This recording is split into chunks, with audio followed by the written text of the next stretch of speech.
Thanks for being here, and thank you for those of you that came out this morning to be with us in person. This is going to be a class on SB326. SB326, which was passed, although it doesn't go into law until January 1st of 2025. This is starting to leak into deals now. So it's better to have an understanding of what SB326 is, what it covers, what it doesn't cover, what types of properties are involved in this, so that you are aware of what's going on. On Zoom, we're going to have Robert Bloom. He's a CAR attorney. He's going to actually talk about the law. We have Jackie Berry, who is with California Data Source. She is what I like to call the queen of HOAs. She is who a lot of agents go to request homeowners association documents to read through those. You'll probably hear today that HOAs really have no idea about this new law that is in place. So you are going to have to be the expert in the room to understand exactly what it is. There's probably going to be a lot of things about assessments and door fees and things like that you'll hear about today. On our panel that's going to be moderated by our government affairs director, Gina Zari, we have Dimitri, who is an agent, who's a buyer, who represented a buyer and the seller on a transaction that had some issues with the transaction. And then we have Almativa, who's going to talk about the finance side of that, because as you can imagine, this is leaking into finance, this is leaking into insurance and all of those types of things. And we'll have some follow-up panels later this year. Do we have Robert? Are you on?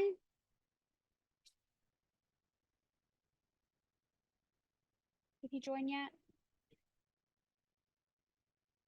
He's here. He's in Southern California, but he is going to join us to talk about the laws. Since I'm here, this has nothing to do with balconies. However, you guys may have seen some emails recently that NAR is offering the ABR accredited buyer designation for free. That is in response to all the lawsuits that are coming out from NAR. SCORE will also be offering it for free several times this year. In case you're not aware, CAR is working with California legislatures right now to write legislation to make the buyer broker compensation agreements required. Just like your purchase agreement is required, a listing agreement will also be required. So get ahead of it, understand what that contract is, understand your value as a buyer's agent. Again, we are going to be offering that free several times. This news just came out yesterday to us, and we are going to be offering that. So I do see Robert. Hi. Hi. Do you want to share your screen Sure. with the PowerPoint presentation? Yeah, let me do that. And I think you're muted. Are you muted? Or maybe we need to turn our volume up. Let's see. I don't think I'm muted. Let's see. How about now? Can you hear me now? It may be 2024, but there are still technical issues. Right. Can you hear me now? Hello? And we are recording this, and we will send you the recording. We can hear you. Okay, great. Awesome. So and then you will get a copy of Robert's slide after the fact. So if you want to share your screen with the PowerPoint, and then we also have it here, but that way you can go through it. Sure. Let me pull it up and yes. There. Okay, so do you see that big thing across the top? How to get rid of that? Let's see. That'll go away once you share your screen. Oh, okay, see, it says I am sharing my screen. Huh. Yep. We can see his screen. Okay. So does it look okay from your perspective? Yes, we're it's working fine. on it. We're getting there. Okay, so right now, my computer chose almost this exact moment to decide to restart, so and upload. So I don't know, it has a mind of its own.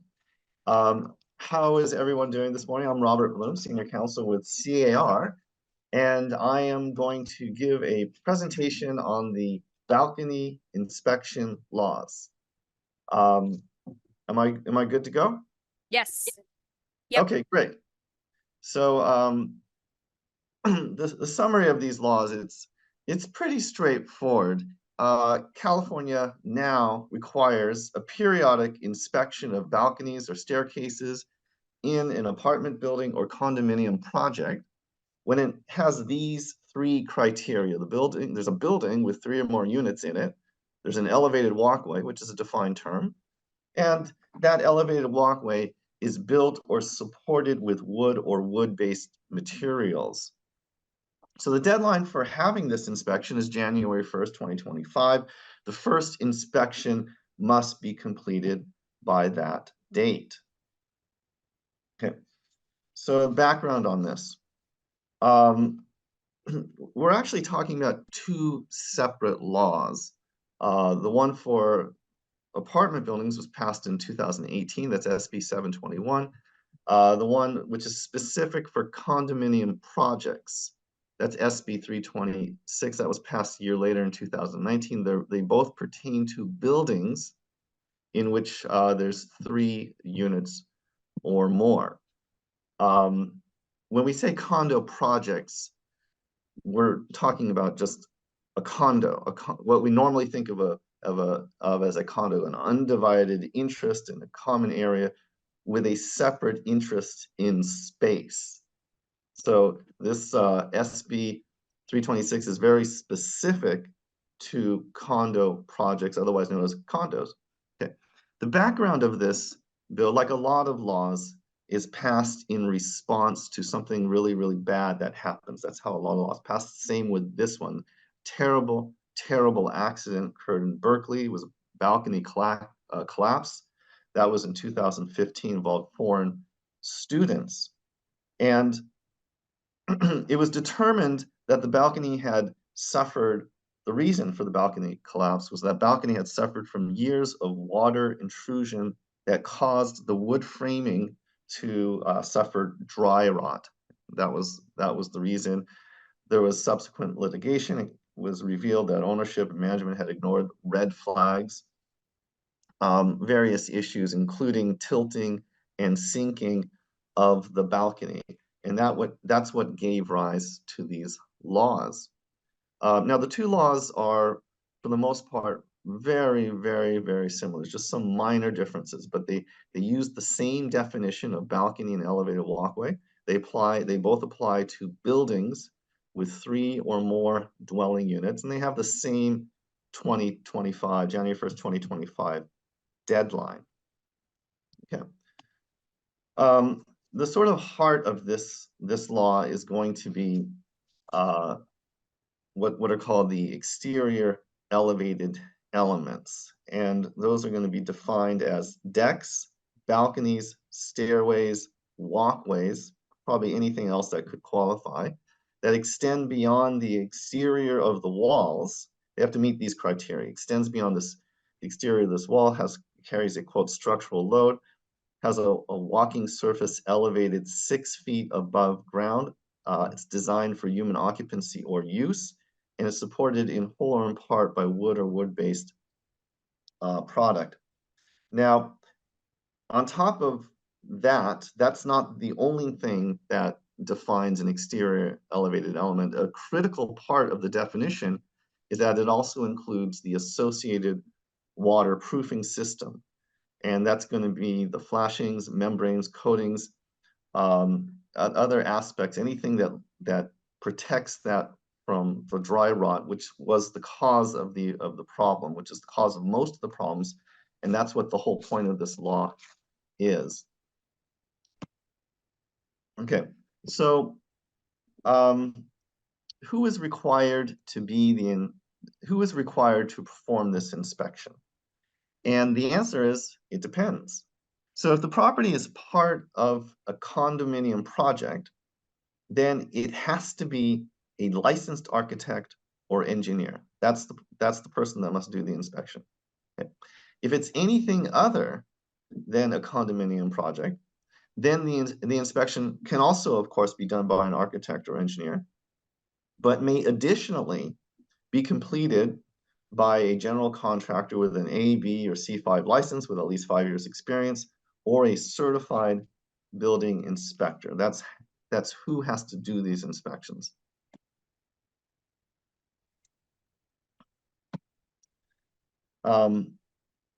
So if the inspector finds a problem, then a correction has to be made. And how quickly the correction has to be made is going to depend upon what the problem is.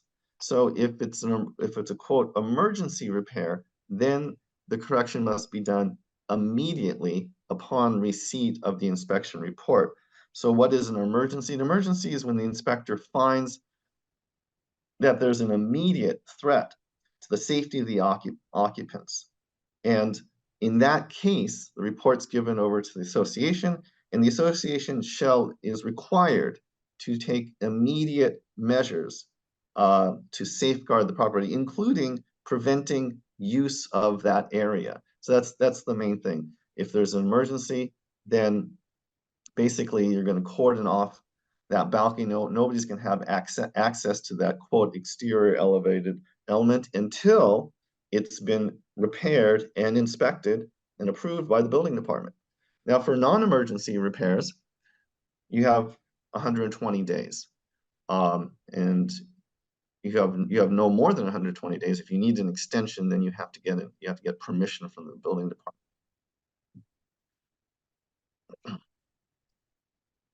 Okay, so what are they looking for when they do this repair? What is this architect or engineer looking for? Okay, I have a lot of words here. I'm not going to go through every one, just sort of threw it on the page. But the first bullet point is really quite interesting.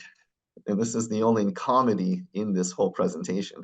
But it says that the inspection will be a reasonably competent and diligent visual inspection. That sort of rings a bell, don't you think? Where do we get that language from? Well, it's actually exactly the requirement when an agent performs a visual inspection. It's exactly the visual inspection law, Civil Code 20079. Agents shall perform a reasonably competent and diligent visual inspection. I don't know how, but somehow this language found its way into this law. I don't know, it cracks me up. I'm sorry, I'm the only one laughing here, but I think it's fine. Okay, aside from that, when they perform the inspection, they're not going to inspect every balcony in the condo project. They're going to do a kind of random and statistically significant sampling and inspect those. So that's what this law says. And if we drop down to the fifth bullet point here, what they're looking for is, quote, conditions indicating that unintended water or water vapor has passed into the associated waterproofing system, thereby creating the potential for damage to the load-bearing components.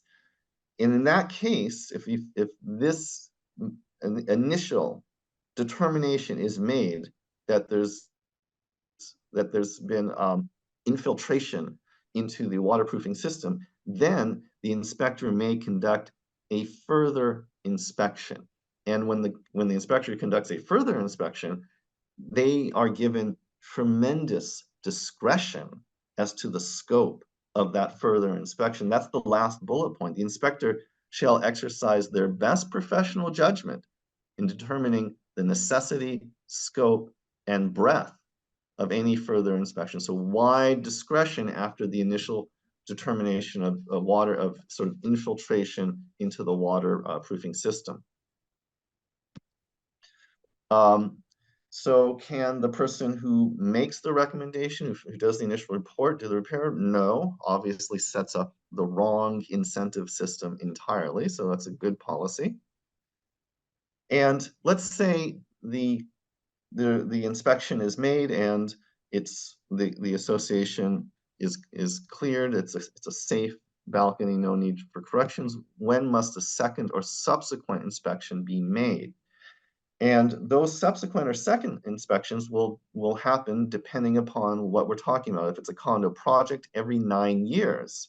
For all others, it's every 6 years. Okay. So CAR has actually we have some material which speaks to this issue. We actually do have a disclosure in one of our forms. So if you were to turn to the residential income property agreement, the RIPA form, which is used for, income property, property with number of dwelling units, then, and you turn to item 11L, then you'll see this disclosure. And it's really a disclosure of the legal requirements. It's putting very, very, very little burden or obligation on the seller. All it's really saying is that if they have the report, if they have a report, they'll hand it over. It doesn't even require the seller to obtain a report, right? It doesn't require a seller to obtain a report. And even if a seller has a report which requires corrections to be made, it doesn't require the seller to make those corrections. So it's mostly just a kind of a disclosure of this law with very little obligation on the seller to do anything. However, if you wanted to get an amendment to your contract with a bit more teeth, then you will have to wait until June.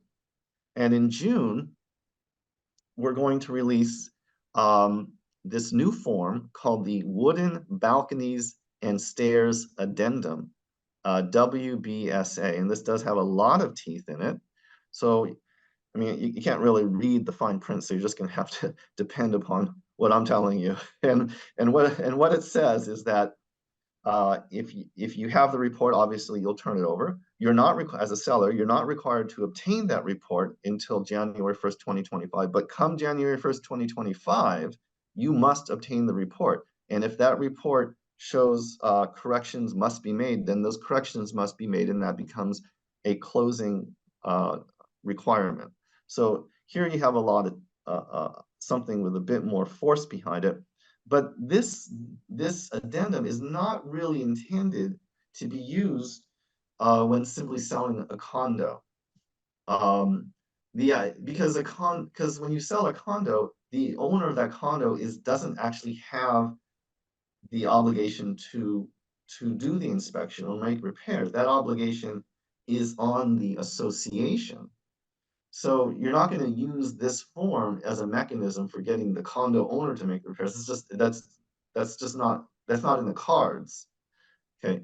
I haven't heard what everyone else is going to say during this presentation, so I actually I'm not aware of all of the kind of the pitfalls and financial issues that are surrounding this balcony inspection law. But I gather we don't really have a form which is going to disclose these types of issues. I don't know exactly what the issues are. I haven't heard about what the other speakers, but I'm gathering this is not the form that you're really looking for. So how do we get new forms in the standard forms? Well, the standard forms committee decides on which forms to come out with. You can suggest new forms to them at carforms.car.org. I'm sorry, carforms@car.org. So that is the standard forms advisory committee email address, carforms@car.org. And I'm told that they review each and every request that they get. Okay, so that is that's the presentation. That's my presentation. It was not terribly in depth, but I mean it's not that complicated of an issue, at least from the legal perspective. And, so I mean I can answer questions, but I think we want to wait until the very end for our questions. That's the presentation. Thank you. Oh, this one's louder than the other one. So I do have a couple questions on Zoom I'd like to ask. And then if you've got some questions in the room, please go to the microphone so I don't have to type your question back. And then we're going to get started with, and some of these questions actually may get answered during our panel. And Jackie, maybe these are questions for you. What if the HOA won't complete whatever form this is. And the other question that was in here that again, it doesn't sound like you can answer, but what happens when a buyer can't obtain a loan where a report exists with items needing to be done? So I think this is all gonna stem from the rest of the panel is my guess. I'm gonna go with the second question first. I would say you rely on your contingencies, and there's an issue as to whether you would be relying on the loan contingency or an investigation contingency. I wouldn't remove either until the dust has been settled and you know where you are, because it's not clear whether this comes within the investigation contingency or the loan contingency. In terms of an HOA refusing to do inspection, I mean, the law basically requires them to do it, and they can be fined. The building department, there's investigation powers within this law from the building department. So, I mean, how do you get people to follow the law is really the question. I mean, various ways. All right, thank you. We invite you to stick around. You can hear kind of some of the things that Sure. that our panel's going to talk about. So Gina's going to get, and I don't want to answer the other two questions yet because I feel like we're going to get to those. So don't feel like when you guys come up here, you need to ask. But I want to introduce Gina Zari. She is going to be moderating. We've got Robert, if there's questions that come up, Jackie Berry, who's the HOA doc queen, that's what I call her. And then, so Almativa and Dimitri, if you guys want to come up and we'll get started with kind of the Q&A, and they're going to talk to you about kind of a deal that they actually did where a lot of these issues came up. And it sounds like we're getting a new form. Yay. Yay, for sure. I take this one or no? No, I'm good. Okay, and Robert, you're gonna stick around, right? I think you're still here. Yes, I'm gonna stick around. Okay, perfect. Because I think perhaps the discussion might raise more questions. Hi, guys. I'm Gina Zari, Government Affairs Director with SCORE. This is a really interesting topic. I was hoping that we could get our two panelists to introduce themselves because they can tell you what's most relevant about what they do and who they are. Hi, everyone. My name is Dmitry Krugliak. I'm a broker associate with Keller Williams Silicon Valley. And I'm on this panel because I actually had a transaction where I ran into those balcony issues from both listing and the buyer side. So those issues arose when we were in the middle of a dual agency escrow. So you can imagine how much fun it was and how much I had to really figure out to basically stay out of trouble. So at the end of the day, I sold the listing. It ended up not being dual agency, and you don't want to do dual agency on something like this.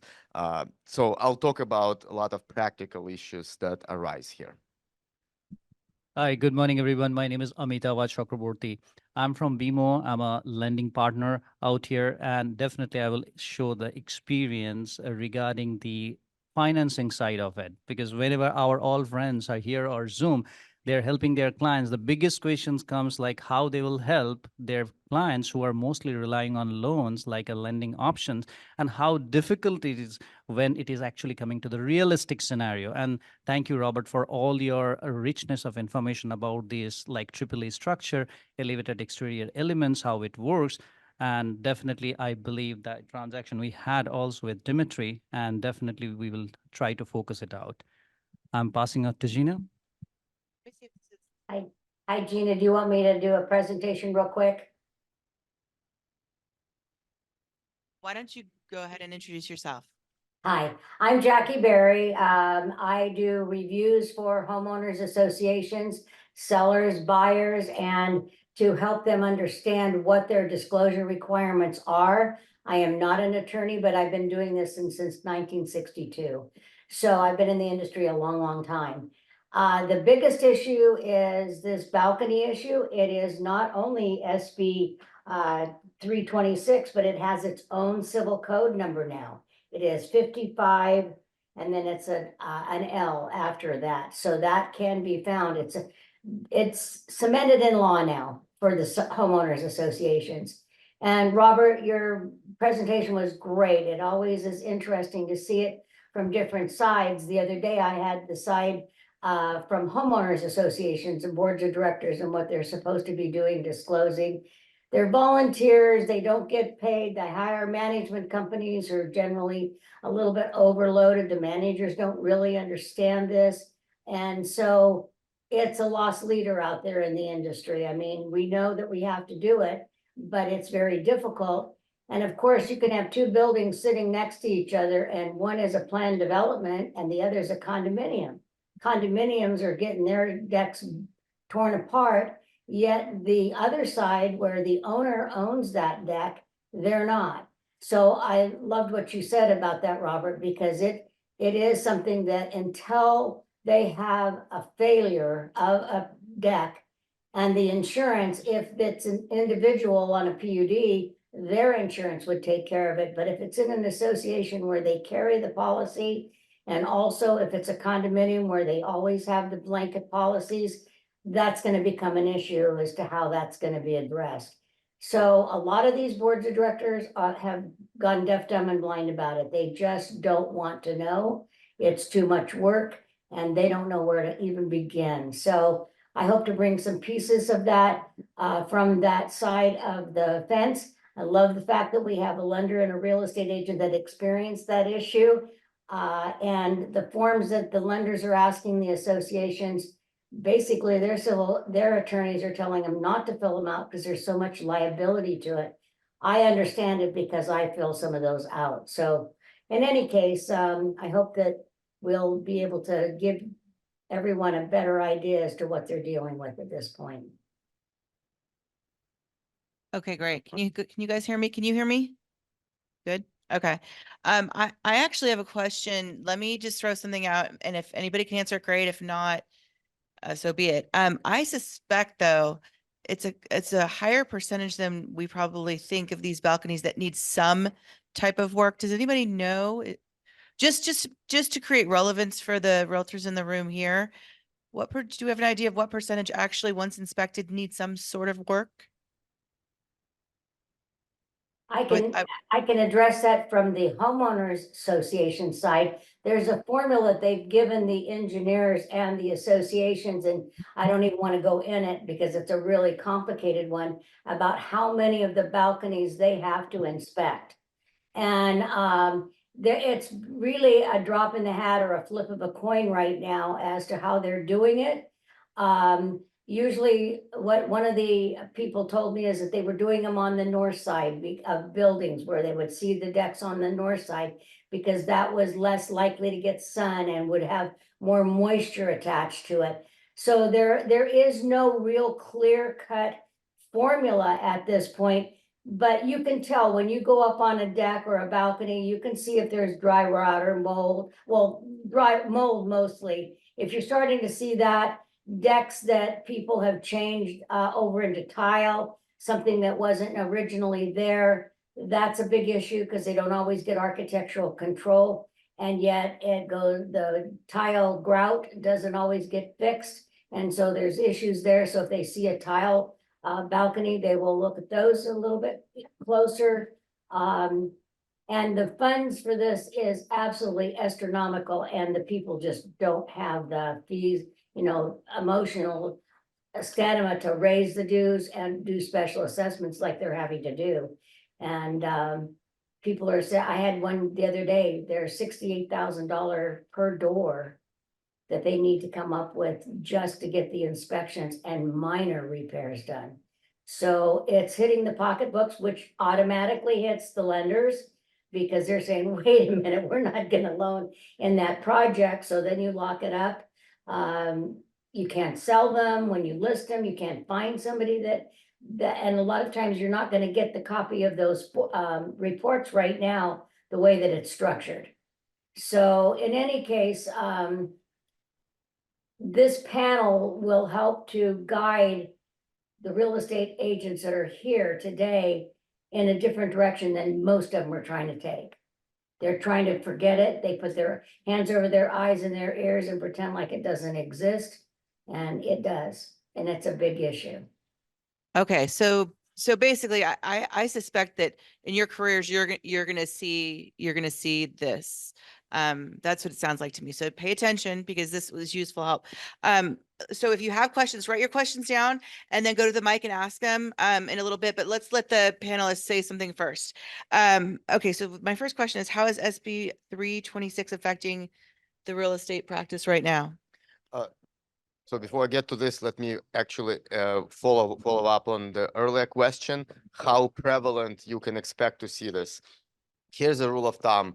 If you see a protruding wooden balcony and the property is more than 10 years old, it's not going to pass, most likely, right? And some specific reasons.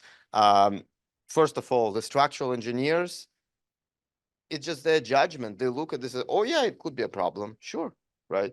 And also from some of my conversations with contractors when we're looking in this transaction, can we just quickly fix it?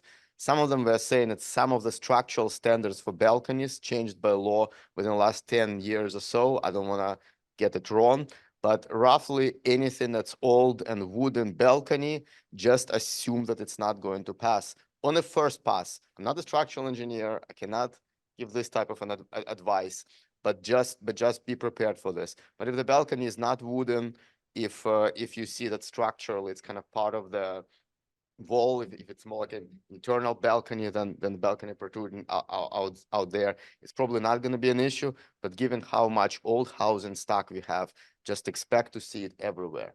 And now going back to the actual question, how it's affecting the market. So the deadline is January 1st, 2025 for the initial inspection. As Jackie was just saying, most HOAs are just putting it off. We're just not going to think about it. We're just not going to do this. I had a misfortune or fortune to be one of the probably first people to actually run into this in the field and in a way that I really could not ignore. So let me talk more about how it's affecting the market, how it affected me in my transaction. So I took a listing last year in a Cherrywood community in Sunnyvale, 626 Old San Francisco Road. And we prepared the listing, we put it on the market, we set the offer deadline. I'm skipping a lot of details, right? So we got some offers, we went in contract, and a week before the closing, we hear from the lender, we cannot fund this. Whoa, what happened? What happened? Why can't we fund it? Well, there is a structural problem. What structural problem? We didn't know. We never heard about it. Oh, well, conventional loan, had to do the full review of HOA docs. And then in HOA minutes, there was an announcement that balconies are declared unsafe.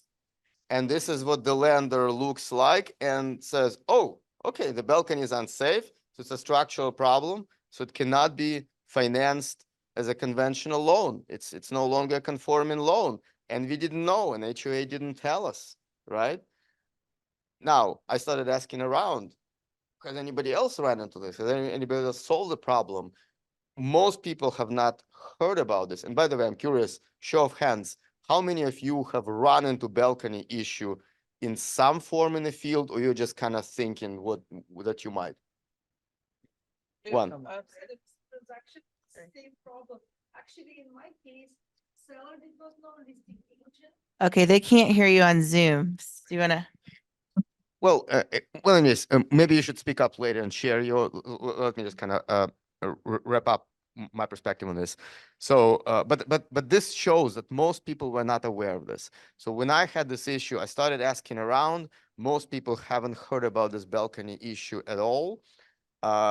The ratio of lenders who even experienced anything like this, I talked about 2,000 lenders. Maybe there were just a handful that were even familiar with this issue. And I found only one, and I didn't even get to the details of the transaction, who actually have done a transaction before, right? So what is going to happen this year? More HOA is going to start looking at the deadline and said, oh, we got to get this report. How does it actually work? The HOA by law has to do this report. and they keep putting it off till the last moment, most of them. This one, they probably did it early. Probably they were kind of concerned that maybe there is an issue, right? So they wanted to get ahead of the issue.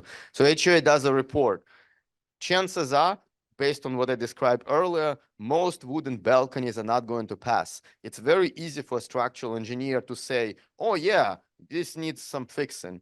Then just give it clean bill of health, unless they actually tested everything. What happens next? By law, the structural engineer has to transmit the report to the city. And how would the city look at this? Oh, they found that it's structurally unsafe. Then the city goes back to HOA and said, you are putting out a newsletter, creating emergency rule that the balcony is unsafe. So HOA does this, and now it's an HOA docs, and now the property cannot get financed. This is how it exactly plays out in the marketplace. And it took a while to put together those pieces while being an escrow that was falling apart. Seller wants to sell, buyer kind of wants to buy, but now they see this material issue and they're not sure if they want to buy, right? So it was a lot of fun figuring this out as a dual agent in the middle of this situation. And also, here's another thing I would like to add. You saw on Robert's slides the time frames. If it's emergency, it must be fixed immediately. If it's not an emergency, it must be fixed in 120 days. Ridiculous. It doesn't work like this. So here's a time frame on this specific community. April last year is when HOA commissioned the report.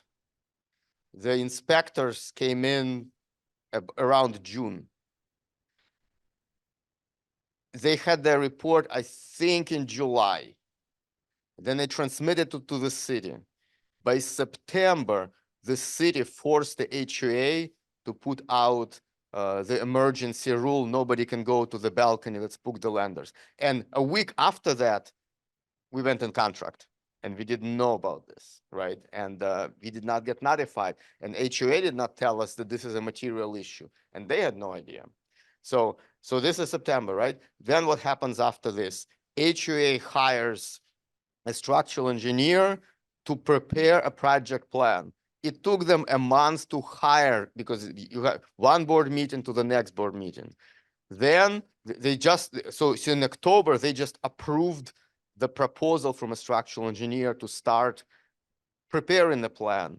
And it's going to be a few months for them to come up with a full plan and the full cost. And that's where the special assessment comes in. And then it's probably going to be another at least a year, maybe up to 2 years to actually do the project work to fix them, because they have to fix every balcony. And they have to have one crew moving from one balcony to another, let's say if a unit per week. And there are 100 units at 2 years, right? Maybe they're gonna work faster, but these are the real issues. So we're gonna have a bunch of communities declared unsafe and unfundable, sitting in this condition for a very long period of time, where the law says fix it immediately. No, it doesn't work like that, right? And this tells you something about unintended consequences, and we're gonna talk about it. Okay, that was very good. Can Very I thorough. answer, can I answer, that? Can I just expand on that a little tiny bit? Go ahead. Oh, thanks, I appreciate it. One of the big things is that every agent or their assistant goes to the title company and requests the documents.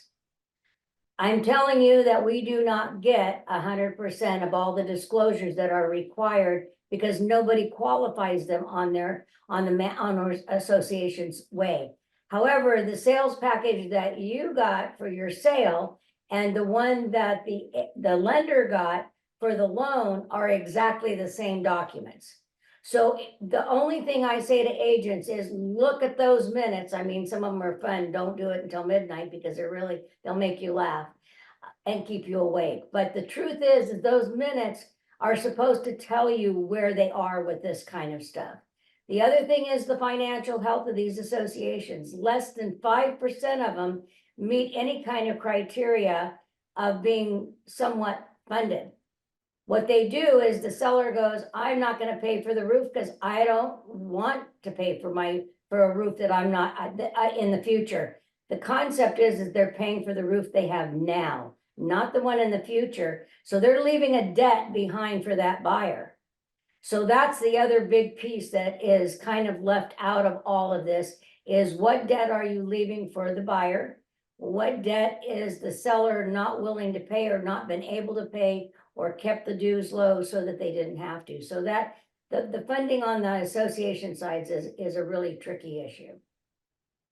Thank you. Okay, Amitabha, I'm gonna ask, what are our realtors gonna see as far as challenges for financing? And then how are they gonna solve those challenges? I would say the interesting part comes now. Like I would carry forward the discussion when my friend just end his comment about it.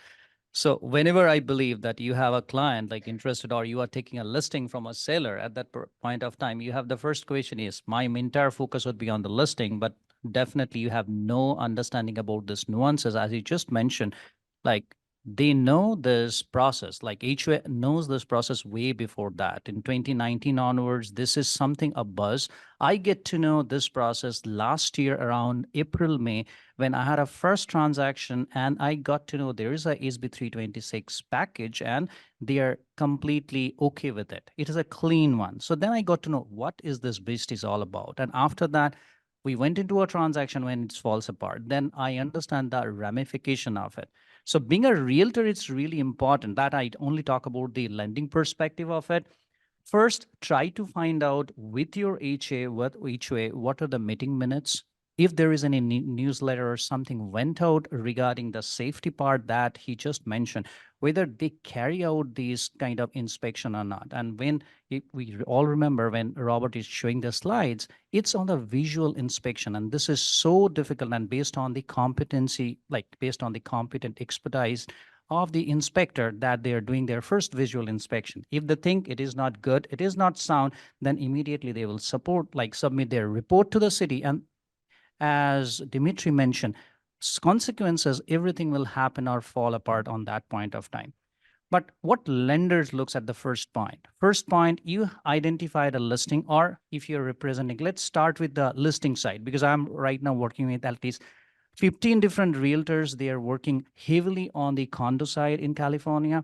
So what I do generally with them, sit out with the seller, make a Zoom call with the seller and carry out the lending requirement of it. First thing is we need to find out whether the particular unit that they are lending and the project, basically, if it is a particular HOA community, whether it is an approved Fannie Freddie list or not. If it is not a Fannie Freddie list, the first thing lender has to know after it get into a contract, we need to send it for a condo take. That means a condo certification process. It's very common. If a particular unit in a condo project is being approved, maybe on January, after a certain time, maybe after April or May, it is not on the approval list because every quarter there is a new list are coming. If it is not approved, that means not a worry sign. But why it is not approved, we need to go to a thorough inspection, understanding, order the condo cert. So as Jackie also mentioned, like just try to find out as much as information at the time of listing you can procure to safeguard yourself or your like seller. Even you are going for a non-contingent contract or anything, believe me, if the report will finally show it is a safety, like it is a structural issue and this is not good or safety concern, then it's fall apart everything. And as for the conventional lending is concerned, again, I will come back to that point. Now on the buyer side. So on the seller side, like you did all your due diligence, you are all okay with it. And as Robert also mentioned right now, if I'm not wrong on that slide, there is a particular provision on the car forms that maybe section 11L that he mentioned. There is something that identified that balcony things that buyers should know, or you can like execute during your contractual process while writing or executing the RPA. There is in June, there is new forms are coming. So that's a good perspective on the seller side. Now coming back to the buyer side or the realtor, how you should approach. I have last week and this week, I have two clients. One is in Dublin, one is in Pleasanton. They are like buyer's agent reached out and say, Amit, what is this you think about this community? Then I said, this is more than almost like 22 years old. Like, have you checked with the HOA regarding SB326? Believe me, last week they got into a contract. After that, they never contacted me. They said, no, my ex-bank, again, with due respect, I'm not quoting anybody's name. X bank said, nothing is there. We ordered the condo. We should be good. We are doing it left and right. I said, okay, all good. They got the report. They inspected, but the report is yet to come. That point of time, they contacted me last Friday and said, Amit, you're right. I spoke to at least 5 different lenders. No one knows about the nuances of it. I said, I know I burned my hand once and I know the nuances of it. So that's all about working as a team and understanding. Again, coming back to the financing side on a buy, as if you're representing your buyer as a buyer specialist, that point of time, you need to make sure that there is no particular such a report being there with the HOA. If it is there, you will get it. If they haven't inspected, then it's good. Then you are perfectly okay. But as we know, the inspection is due on 1st of January 2025. Believe me, and this process will take longer span of time. As he just mentioned, the process starts in April and end almost in September to October. So 6 to 7 months of window, and everyone will start working on it. And that means when we represent any buyer, so educating them is important. Like letting your lender know, hey, is there any issue? They will do their due diligence. And if needed, you need to just tick your car form. It's not a contingency or something that you need to discuss with your buyer upfront. I have a buyer yesterday, they got into a contract and asked me about the same issue. And I talked to the realtor almost like 45 minutes. And I said, you need to just dig in and research. He said, I have no other documents that say this research into SPQ, TDS, nothing is talking about it. I said, that's very true. Seller might have no clue about it.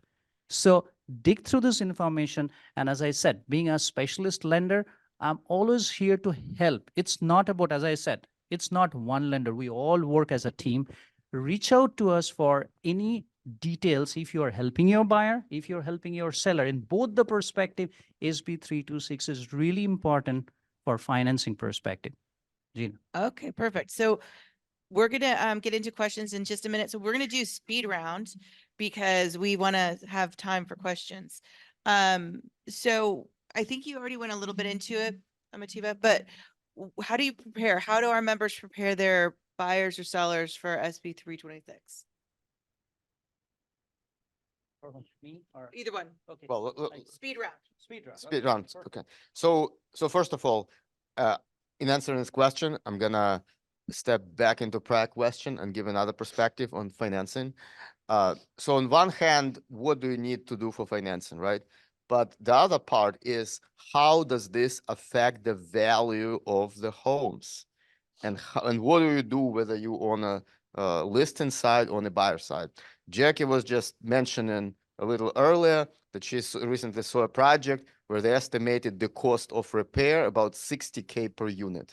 So what I have seen roughly, and I've been asking around, it's not scientific, that roughly the cost of repair is going to be between 10 and 40K per balcony. If you have 2 balconies, double this, right?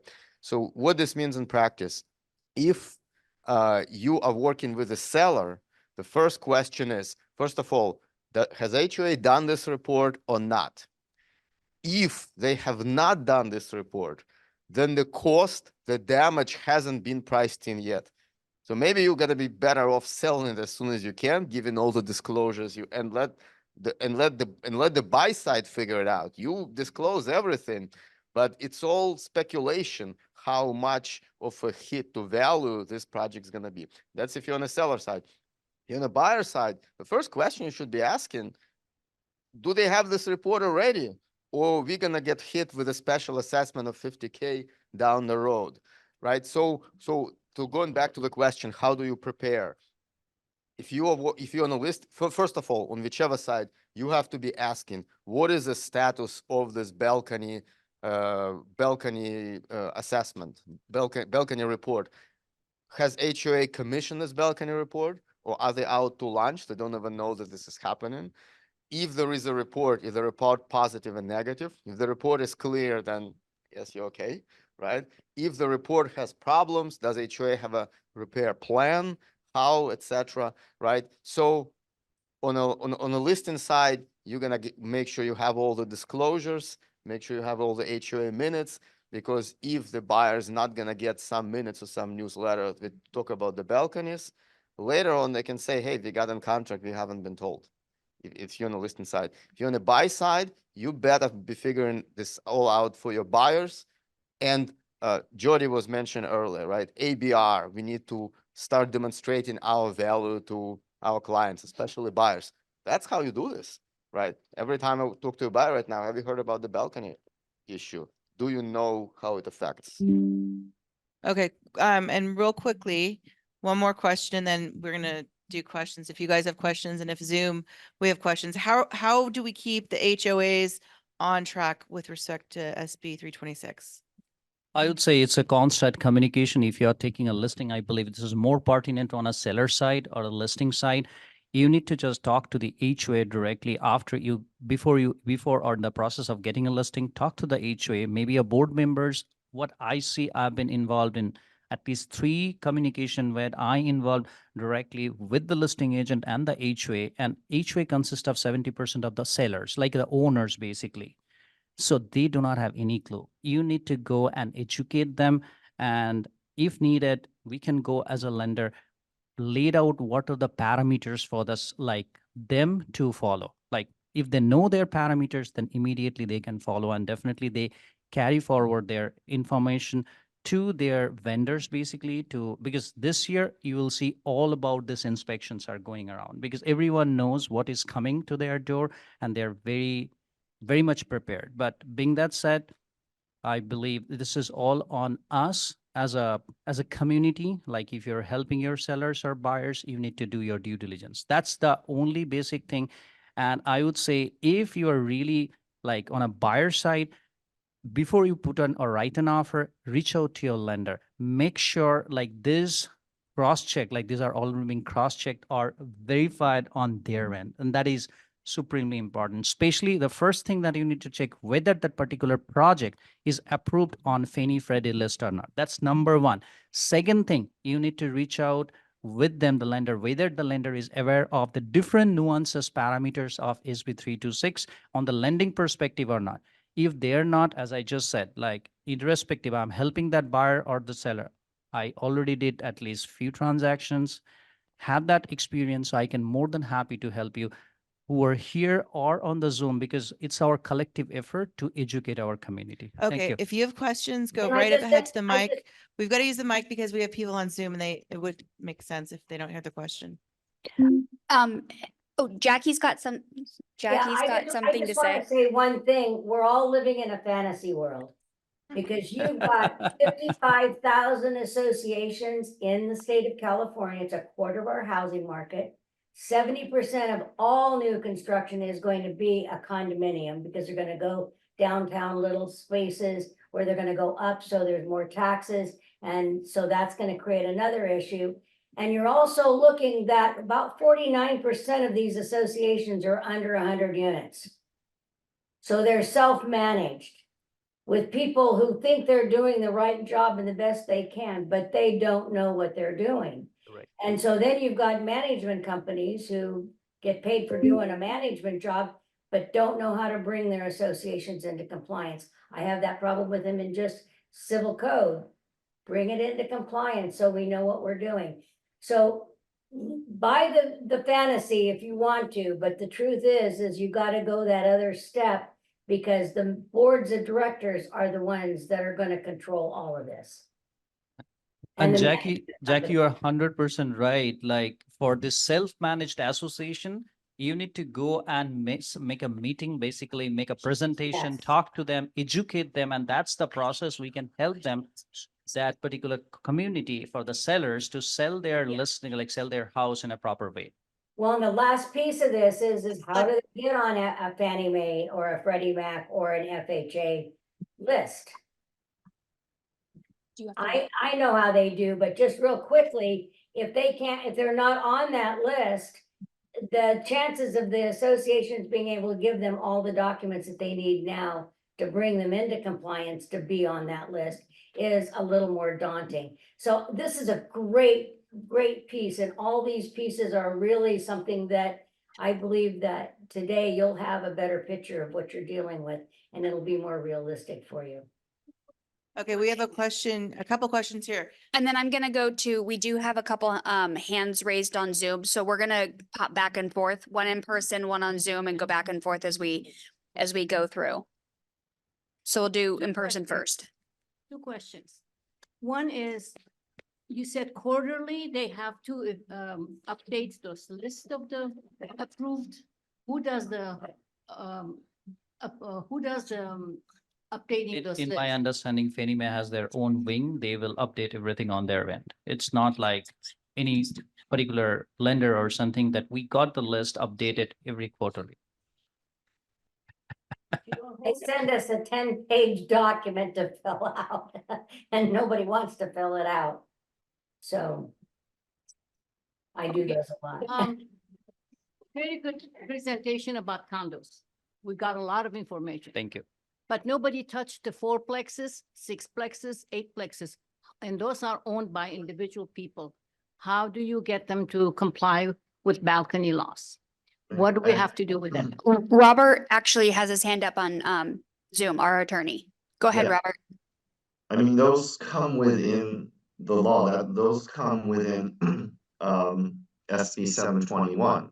So they're required to comply with these laws just the same as the condo projects.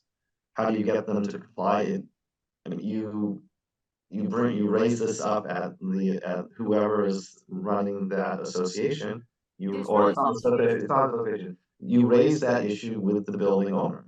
The owner is responsible. The law puts the burden directly on the owner for conducting the inspection. I mean, if they don't conduct the inspection, then it's possible for the building department to become involved and issue citations. So there are two bills, just to clarify. One deals with the HOAs and they're responsible, and the other deals with the building owners. The 326, which we're talking about today, was HOAs, but there's a similar bill, SB 721 for apartments. Okay, how does the lender know if the owner has done the inspection, has a report on it or not? On those fourplexes or sixplexes, et cetera. We, as a residential lender, we can go up to up to 1 to 4 dwelling unit, not more than that. So if anything more than that, it's a commercial project, most likely. I do not have an active experience. I cannot talk about Okay, it. we're talking about 3 to 4 units then. That's the residential. How would you know if there is any issue, if the report is not there? So that we can only get to know through the requirement and the request that I just mentioned. So And- you will require them to come up with it? No, we just say whatever they have the information they can provide to us, we can educate them about the process. So if they have anything from the HOA, they can right There's away no provide it. HOA. If There's there no is HOA. no HOA, if it's self-managed, then we can provide whatever we need, especially the condo questionnaires, and they need to provide. We keep going to condo. We're not talking about condo. We're talking about residential, 3 to 4 units. Oh. As a whole building being sold, one person owns it, one person is selling it. Law is only for California. Let me What is chime in. California. Let me chime in on this one. It's So confused. you're asking about SB 721, right? So there is no HOA, but so all the responsibility on owner. In practical terms, this is just like any other point of sale. If you on the listing side, you have to disclose everything, and if you don't, and the transaction gets done, you could get sued. If you're on the buyer side, you got to be asking those questions, right? And so I'm not sure which side you are in, but this is like any other point of sale. There are so many point of sale requirements. Sellers have to disclose everything that's going on with I it. understand that. But- My but, question is, how does the lender know if this report has been done and is passed, et cetera? Since there is no HOA, there is no minutes, there is no letters, there's nothing. It looks like Robert wants to jump in. Well, I mean, I was just gonna say, this, it's a point of sale requirement only in the sense that a lender may require it as a point of sale. Otherwise, it's not actually tied to the sale. So it's not Um, required now. It's required, I think, what Dimitri is saying, correct me if I'm wrong, that if a lender is requiring it in a practical matter, it's required, but that's the point of sale aspect of it. Is that I what you're think, saying? tell me, if this is wrong. I think the buyer's representative is probably responsible for asking if it has been completed. That's what I would say. And if the answer was no, And if not, this could be lender fraud, right? After the fact, because there are so many things that could be done on the buyer side that could be in the future treated as lender fraud. And I guess I'm not sure. I don't think this theory has been tested yet. But if you're on the buy side and you're not asking those questions and you're getting a loan done, and then I guess the question would be, did you know? Did you not know? Should you have known? Should you have asked? Yeah. I think these are the kind of questions are going to come up, but I haven't seen this playing out in practical terms yet. Okay. thank you. We're gonna go to Sandra on Zoom. If you can unmute yourself, then we'll go back in person, and then we got Pat, and then back in person. Yeah, hey, a comment and then a question for Robert. I've seen in my last few transactions with condos, there is on the lender side, especially this last year, they will submit an HOA questionnaire, and during escrow, I'll get a hold on it. And now I know exactly what to do. You know, there's 47 questions on it. Number 38 says, when was the last building inspection? Not the unit inspection, but the building inspection.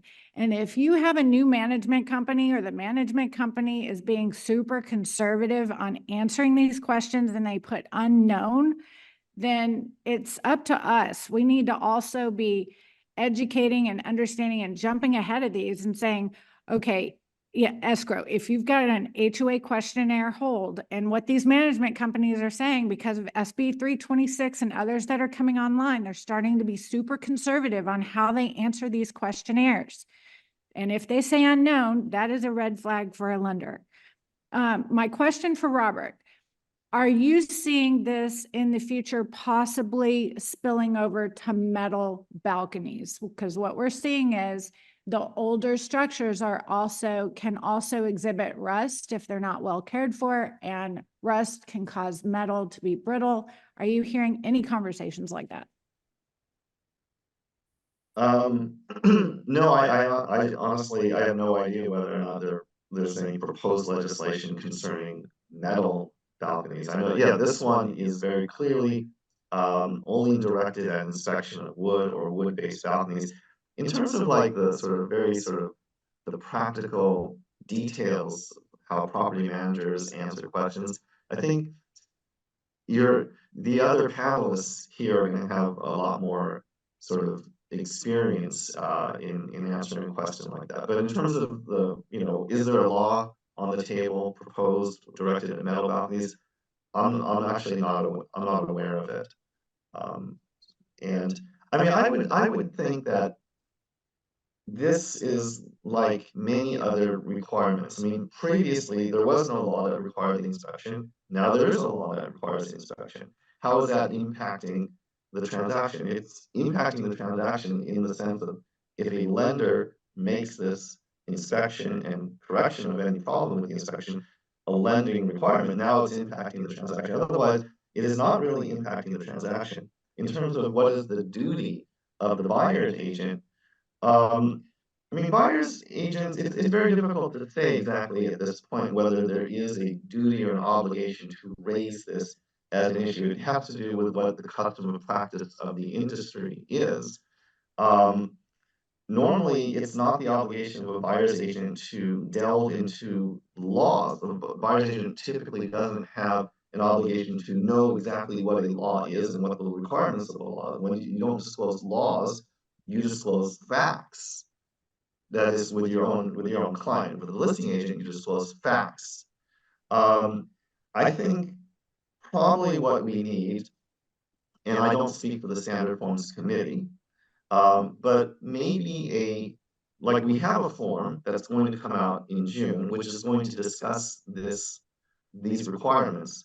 But it's really creating an obligation on the part of the seller in a threeplex or greater unit to make the changes, to get the report, to do the corrections. That's what the form does. But I think what we need is a form which simply discloses the issue, discloses the obligation of a condo project or an owner of a 3-unit plus building to do these changes.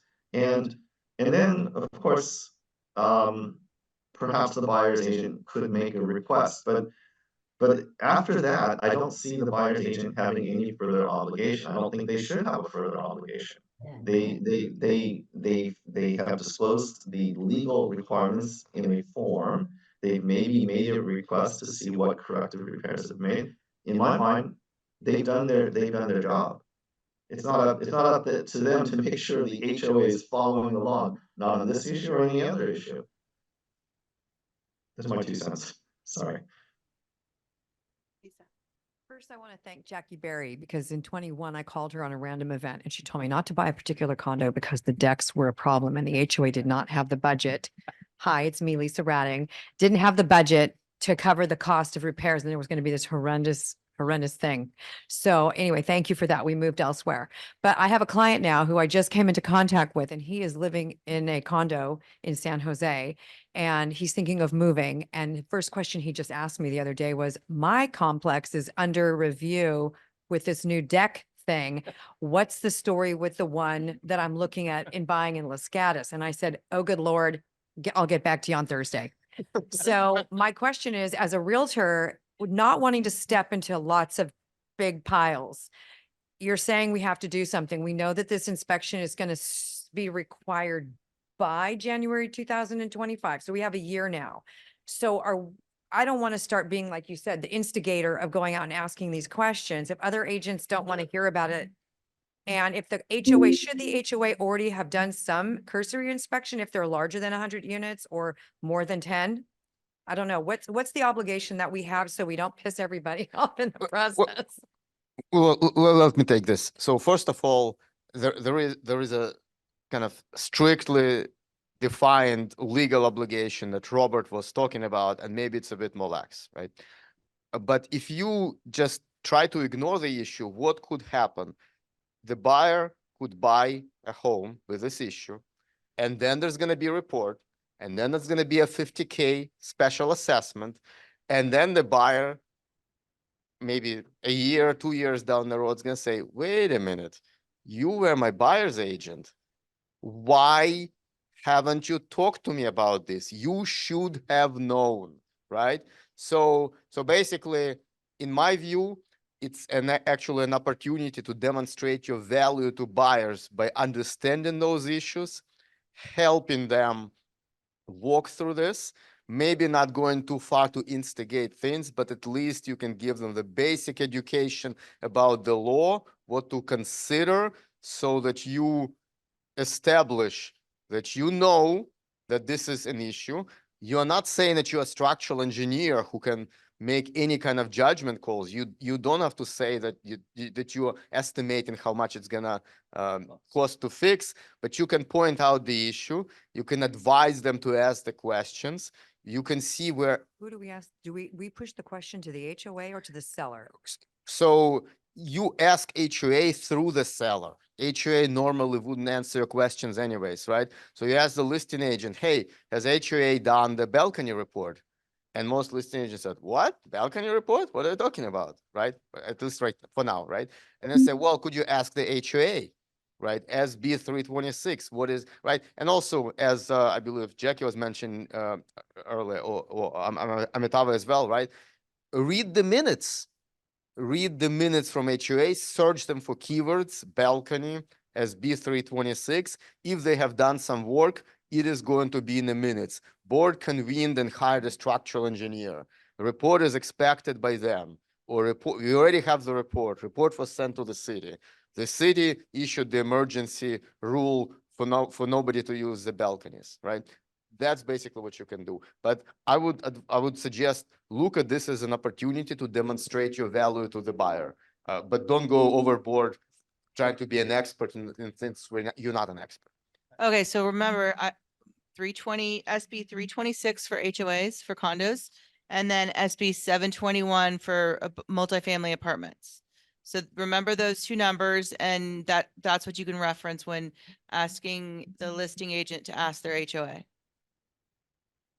Pat, if you wanted to unmute, and then we'll go back in person.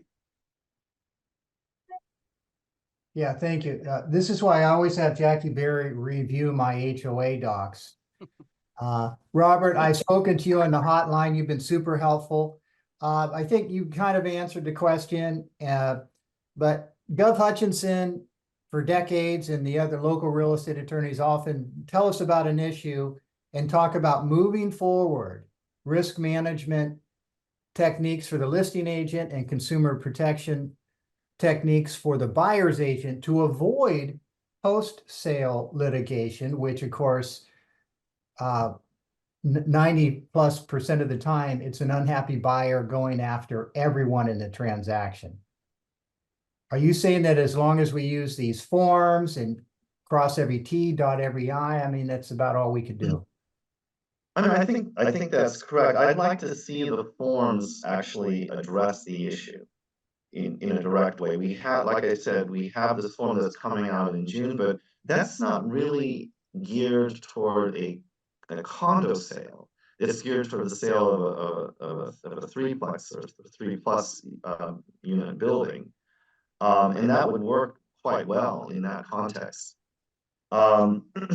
We do have this form called the Buyers Homeowners Association Advisory. It's a really good form. See, homeowners associations are really a complex sale. There's a lot of all sorts of pitfalls, nuances, complications that you just don't have in a regular sale. And I like this form, the Buyers Homeowners Association Advisory. It sort of goes through line by line a lot of things that can arise. And the best use of this form, in my mind, is you discuss all of these issues with your own client and then you give this to the client to document the fact that you had that discussion. What I'd like to see is in this form, a specific item be put in it for this particular issue. And I do like Dimitri's suggestion as well. Make the request to the HOA through the seller. That makes a lot of sense in my mind. So you make the request. Let's say they haven't done anything. You know, as you might expect, a lot of HOAs are not going to be eager to find out. I don't want to know. I don't want to know how much this is going to cost. So in that case, I mean, the discussion is going to be, look, this is an unknown. There's this law as stated in the disclosure form that we're looking at, and it's a cost that's going to arise. We don't know what it is. In my mind, you've done your job if you do that. I don't know how much more agents do not guarantee the result. They're not structural engineers. They're not sometimes you want to do too much, right? But I think we have to think what it is that really is the obligation of the agent. I think the obligation of the agent is to perhaps point out red flags. Maybe this is a red flag that needs to be pointed out. So that would be my approach. Thank you. Okay, right here. So it seems like we're really focusing on like the HOA, and that's fine, but I wanted to put in like my interest, and I wanted to have like another similar panel like this in regards to like apartments and, you know, that privately owned buildings, if, you know, I have interest in that. But also, I wanted to know if anybody has actually worked with a contractor that does these inspections, and if they have any contact information for anyone that they recommend.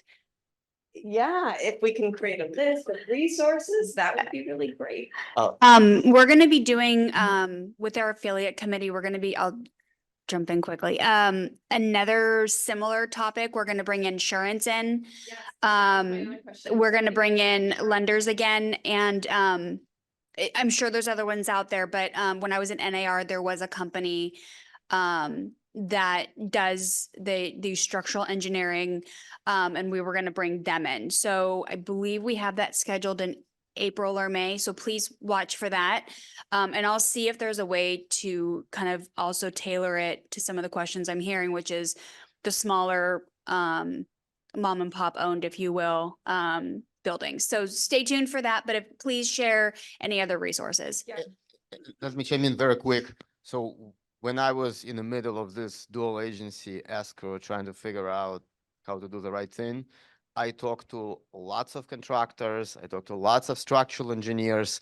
So if anybody needs any specific referrals on that front, I'm happy to share them. When I was talking about some estimates for how much it's going to cost and why it's most likely to come up with any kind of old wooden balcony, this is a quick summary of those conversations. But anybody who wants to talk to structural engineers, contractors with experience in this, I'm happy to be your resource. Yeah, it would be really awesome if like with the slides or something, you just have a list of people, resources that can help us with this, right? Okay, Great. And we're Thank you. gonna do, sorry, Gina, 2 more questions. We've got Laura in the room, and then we're gonna do Kelly online and then wrap it up. Can I, hold on one sec. Can I just ask Robert? So we've mostly focused on SB 326 today. I would think that SB 721 is similar, only slightly less complicated because you don't have to deal with HOA. It's the owners who's responsible. Do you have any? Yeah, Robert, do you have any additional factors that need to be considered when we're talking about SB 721, the apartments themselves? Well, I mean, I think that our form actually is geared toward the SB 721 scenario, the three unit plus building, apartment building. And I think if you're covered as an agent, especially if you're going to be making the offer using that addendum that has yet to come out, I think in that instance, you're going, beyond what needs to be done. And I think the issue is just taken care of. I don't see the issue as being taken care of as easily with the HOA because it gets involved in financing issues and also the possibility of this, I guess, the strong possibility of increased assessments down the road, sort of an almost foreseeable increased assessments. And it's harder to sort of grapple with that from a risk management issue. But I think perhaps if our form was more detailed in explaining that complication, that would help. And you can ask another question if you said you had a question about insurance. We can. Okay, he can't hear. So feel free. Yeah. Feel free to clarify. You're here now. Somebody had mentioned about insurance covering the cost of these repairs or when they're privately owned in the case of like having no HOA. And so I just wanted to ask how insurance is involved with these repairs or even with these inspections and how a privately owned complex can best do this without the. Okay, so the question I guess is, can insurance cover this? No, probably not. Robert, probably not. Probably unlikely. Unlikely. Whatever I heard in multiple occasions, I would say that insurance companies still have no other provisions like that. But again, I may not be right. But as I said, in my opinion, it's not unlikely, as just Dimitri also mentioned. Usually a wear and tear issue is not covered by insurance, right? Yep. And another thing that we are talking about, like since long, like it would be a great opportunity for you when you are like representing your like a listing. You would be the SME, subject matter expert for the self-managed HOA. If you are bringing out this knowledge, doing some seminars with them, believe me, I have 3 agents. They're now the super rock star for those self-managed HOA. I've been with them representing, like talking about these things. And after that, after one meeting, after 1 month, she just called and thanked me and said, oh, we did that meeting. And after that, 5 sellers out of the blue, I have no clue. They reached out and say, hey, I'm planning to sell. Can you help? So think about this as a huge opportunity for all of us here. Thank you. The damage on these balconies is normal wear and tear more than like bringing things up to code. And some insurance policies cover like bringing properties up to code when it's been damaged. So- Robert, are you hearing this? And I'll say, I just looked up the date. April 18th is when we're doing the follow-up one. And we will have someone on insurance that can probably answer that. And I do have a name for you, that I'll give you afterwards from Zoom. Okay. Yeah, Robert, we can't hear you if you're trying. I'm sorry, I was gonna say that the inspection, what the law says in terms of what the inspection is supposed to achieve, it's supposed to achieve that, determine whether it's generally safe condition performing in accordance with applicable standards. It doesn't say bring it up to code. I mean, if they're doing that, that's not what this inspection is supposed to be doing. I do want to point out one, I made a mistake in one of the slides. So Dimitri said that it was ridiculous that the repairs would be required immediately, and he's right, that is ridiculous. That's not actually what the law says. What needs to be done immediately is preventative measures. Preventative measures such as limiting access to the dangerous area when it's determined that there's a quote emergency that is an immediate threat to the safety of the occupants. So that's the immediate part of that. In terms of actually when that repair has to be performed, I've been combing through this law while we've been talking. It doesn't actually say, it doesn't have a specific deadline for when this emergency repair has to be performed. I mean, presumably it needs to be done pretty quickly, but the immediate part is preventing occupant access to the exterior elevated element. And let me add very quickly, there was a question about is it up to the code, about the building codes. So here's the issue. If the property passes the balcony report and you don't have to do anything, fine. But if the balcony report says it has to be fixed, then you're opening a can of worms, and then you have to have a structural engineer for the repair. You have to have the architect, because you have to have the architect to design all this drainage. Then you have to have the contractor, and then you have to come up with a plan. You have to pull permits from the city. And that's why I would say 2 years, right? That's very, if it takes less, great. But once you open this can of worms, you have to do everything up to the current code. One thing here, remember, you're not doing reviews of every single balcony in there. And so the problem is they're spot checking them.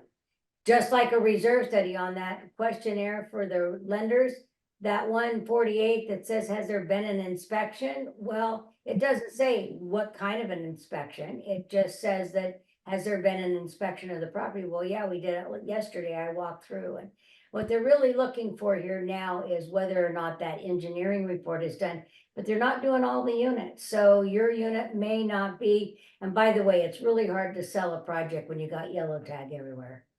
okay, I'm gonna go ahead and say, can you hear me? Hey, Yeah, I'm gonna go ahead and sit so I can sit down. First, I'm speaking as a broker, and my job is risk management.